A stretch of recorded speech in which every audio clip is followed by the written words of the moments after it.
1999 पासूनच ठाकरेंना मुख्यमंत्री पदाचे वेध। एका मराठी वृत्तपत्राला दिलेल्या मुलाखतीत देवेंद्र फडणवीसांचा ठाकरेंवर घणाघात।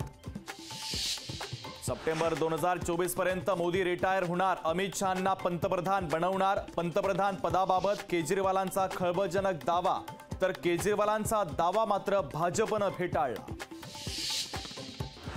मी यापुढे निवडणूक लढवणार नाही आणि मी मरेपर्यंत राजकीय संन्यासही घेणार नाही। राजकीय निवृत्तीच्या चर्चांवर खडसेंचं महत्त्वाचं विधान। उद्धव ठाकरेंनी लोकसभेच्या 18 जागा निवडून दाखवाव्या। उद्धव ठाकरेंमध्ये किती धमक आहे हे बघू। चंद्रशेखर बावनकुळे यांचं उद्धव ठाकरेंना आव्हान। भुजबळांना कोणी डॉमिनेट करू शकत नाही, ओबीसींची मराठी मोठी ताकद भुजबळांच्या पाठीमागे आहे। भुजबळांच्या भेटीनंतर गोपीचंद पडळकर यांचं विधान। लोकसभेच्या चौथ्या टप्प्यातील मतदानासाठी प्रशासन सज्ज। देशातील 10 राज्यातील 96 मतदारसंघांसाठी उद्या मतदान। राज्यातील 11 मतदारसंघांचा समावेश। केंद्राच्या धोरणांमुळे चालू हंगामात साखर कारखानदारी कर्जाच्या विळख्यात। कारखान्यांवर 4000 कोटींचं कर्ज काढण्याची वेळ।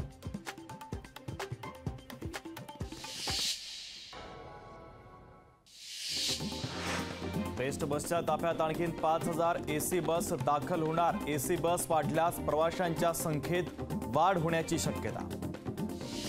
कोल्हापूर ते सिप्झ मेट्रो प्रवास लवकरच होणार सुरू। महिन्याच्या अखेरीस मेट्रो मार्गिकेच्या तपासणीला होणार सुरुवात। पुणे लोकसभा मतदारसंघात पोलिसांचा तगडा बंदोबस्त। मतदानाच्या पार्श्वभूमीवर 5000 पोलीस आणि 2000 गृहरक्षक दलाचे जवान तैनात। छत्रपती संभाजीनगरमध्ये 39 लाखांची रोकड जप्त। मोबाईल शॉपीमध्ये पकडली रोख रक्कम, तर 4 जण पोलिसांच्या ताब्यात।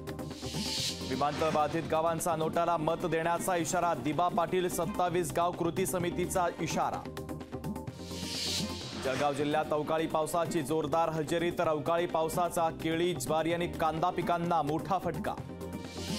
बीड जिल्ह्यातील आष्टी तालुक्यात अवकाळी पावसाचं थैमान। पंचनामे करून मदत देण्याची शेतकऱ्यांची मागणी।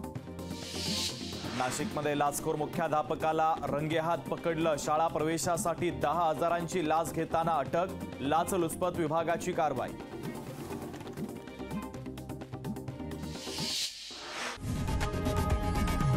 लोकशाही मराठी ऐका, पहा, जागरूक रहा।